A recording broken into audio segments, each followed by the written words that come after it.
Hello, ladies and gentlemen, and welcome back to the Zombie Train. This is episode number 278.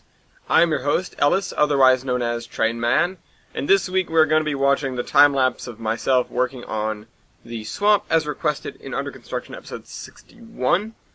And today we will be talking about a comment that came from 2716 Productions. Oh, you know what? That's actually written backwards. No wonder why I was confused. 2716 Productions. He asked about a backup engine. I can get the full wording of the comment. Now, two things. The next two topics that I was asked, I can't find. And then there's two more comments on these episodes that are from a year ago that I don't have topics that relate to.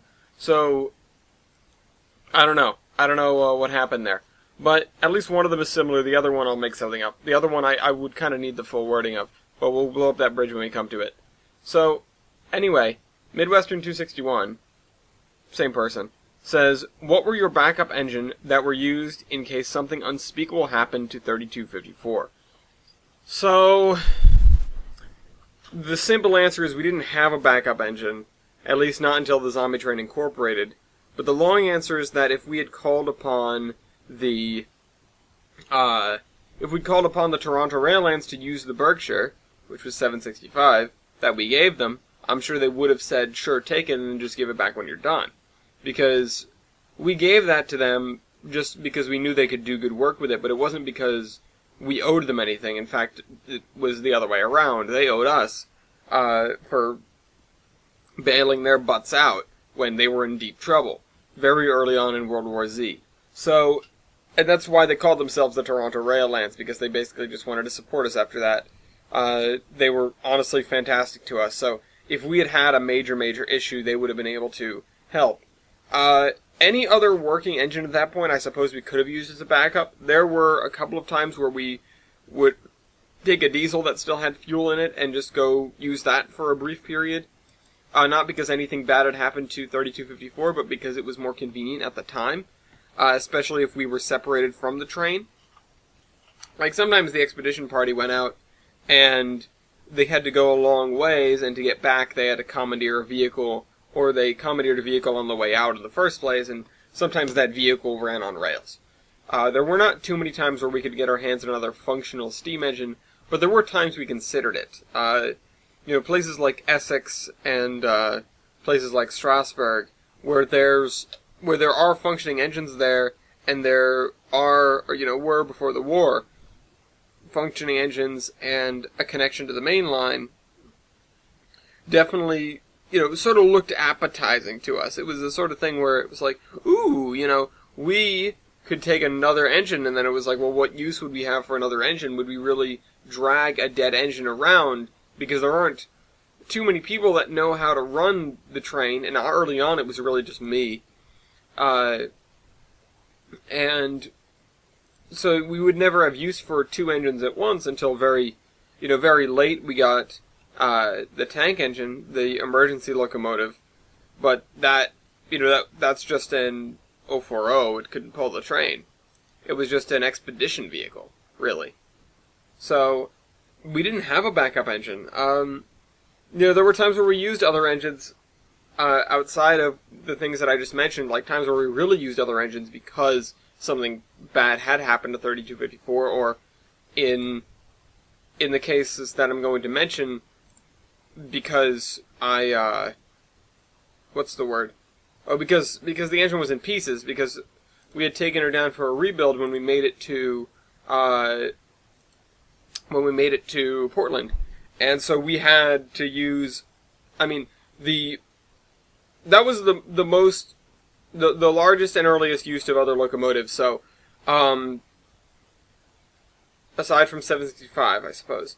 So we had the tank engine, and that went out and it sort of scouted the line, and they did some track work to get the line to Tillamook open, which was difficult, but they managed it.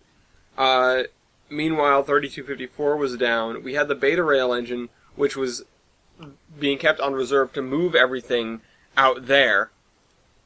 But we didn't have an engine. We had to get down to San Francisco, and that's when we used 4449, a very hastily converted to coal 4449. It was, and that was one of the first uses of another engine, and that, it didn't really make that big of an impact. It was really a desperation thing, and it's not like we ended up changing our policies or our modus operandi after that because of that. It's just something that happened, and and then 3254 came back up, and we continued using it for another couple of years, I believe, until the Zombie Incorporated started. At which point we did still continue using it. It was sort of the flagship locomotive. It didn't get put on a lot of assignments that weren't sort of toting our train around and exploring and stuff like that. But, then we had as many engines as we could need most of the time. At least to the extent of, if you needed to go somewhere, there was an engine that could take you there. And yeah. No, I mean, the thing is, it definitely crossed our minds, like, oh god, what if something catastrophic happens to the locomotive? We're going to be stranded. We're not going to be able to get anywhere. We're going to be screwed. And it was just sort of like, well, we better keep it well maintained then, because there's really nothing else we can do. Like I said already, dragging another engine with us wasn't an option. And if we happen to have the engine fail on us somewhere where there was another locomotive, then I'm sure we would have taken it. But the thing is, with 3254, we knew the capability very well by a year or so in, even. We knew where we could go, we knew what we could bring when we went up these steep grades, or, what trestles we could make it across, even if they looked a little rough around the edges, that sort of thing. And that, that knowledge paid off, and I'm not sure if we had gotten another engine, we would have been able to reacquire that knowledge, because then we were already set in our ways. We'd have to feel out a new engine, but it might lead to us either being too cautious, or taking too many risks, and either damaging the engine or just getting stuck somewhere. 3254 did a very good job in the time that we used it. Now, it did need to be taken down. It definitely needed the work that was done to it in Portland. It had, basically chewed up its bearings, and, it had thinned its firebox and everything like that, because we were running this engine on, on less than ideal fuel and water for years. It just kept on trucking. Plus the fact that I learned this afterwards. I learned this when it was being taken apart, that the frame is still, because we didn't fix it, a little bit cockeyed, which means that it needs bearings more often. And I never knew that. And I'm lucky that, and the whole train is lucky, that it didn't reach a point where, there was major damage to the locomotive after all that running. Even bent frame aside. But we didn't, consider about replacing the engine with anyone really at any point. We had that Berkshire, and we just sort of gave it away because it would have been a little bit more hungry. It may have been able to go faster, but we weren't really speed demons by any stretch. And, it might have been able to haul a little bit more, but it didn't offset, like, the fuel consumption, and the fact that, even though they're still both steam engines, 765 is a much newer engine. It's on the order of like 30 years newer than 3254, and that really meant that a lot of the components on there were more difficult to fix. Now, the flip side of that is, yeah, there were more parts laying around for this engine, but we always knew that a lot of these parts, it didn't even necessarily matter. Like 765 has already gone through, the people there before the war had pretty much already gone through and tried to cannibalize all of the other nickel-plate Berks that were lying around for parts. And so it really, at a glance, it really didn't seem like it was in a better situation than what we were in. And honestly, I don't know. Honestly, it didn't end up making a difference. I think there was never a spot in my mind that stands out as, oh yeah, we got screwed. We really could have used another engine, or we really should have had a different engine. We knew what we were getting into with 3254 after the first couple of months, certainly. And after that, it was pretty smooth sailing with the engine. There were definitely issues, and I've talked about them before, but we just didn't have a need for it. We were prepared to take another engine, though. It was definitely a contingency plan. The kind of thing where you look at where you're going, you say, well, if we get stranded here, we can go to here and get an engine and go back and get the train and, whatever. It was always part of the plans, especially as time wore on, because the engine just got worse, before we got to Portland. And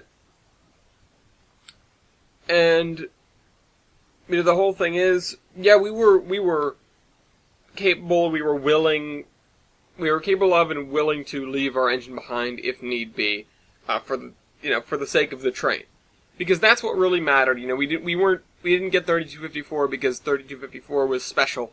We got 3254 because 3254 was available, and that was the big deal. And it was a good balance of speed and power. And I mean, honestly, there were few better engines available, and there weren't really any better engines that were closer. Maybe 3025 at the Valley Railroad could have done, but it's a much smaller engine. It wouldn't be able to go as fast. It may be more efficient, but it's not. Again, the efficiency doesn't necessarily outweigh the fact that we needed to move more things, and we needed to go at least a little bit faster. And I mean, the advantage of that, and I didn't really think about it until afterwards because I wasn't really, I knew about Essex, but it wasn't in the front of my brain. I just, I was like, oh, Steamtown, they've got a good sized engine that runs, and yeah, no, I don't know. We definitely could have been able to get parts for 3025 more easily with the other Tangshan locomotive, which is on the Susquehanna, as well as if we had managed to even go overseas, because it's not even like that engine is that old. That engine is like 1980s, I think. So, there were other options on the table, and early on when we were initially setting up the base at Quonset, we did let people know, if you need to get to us, if there's an emergency you need to get to us, go to Essex, get the engine, get that engine and come after us. Because that would have been the easiest way to do it. If we weren't on a coastline, there was no easy way to get to us other than by rail. Because of all the reasons previously stated, you don't want to get in a car and drive in the zombie apocalypse. Not only are they loud and you're often led through city centers, and it's really, really easy to get lost, you're using gasoline, which is tough to get your hands on. At least it was back then. Thankfully, things are in an area where things are not as bad, although we have a lot more, we don't use as many gas cars anymore. And there's so many fewer people. There's a much lower just population over the entire planet after World War Z, so there's just less resources being used these days.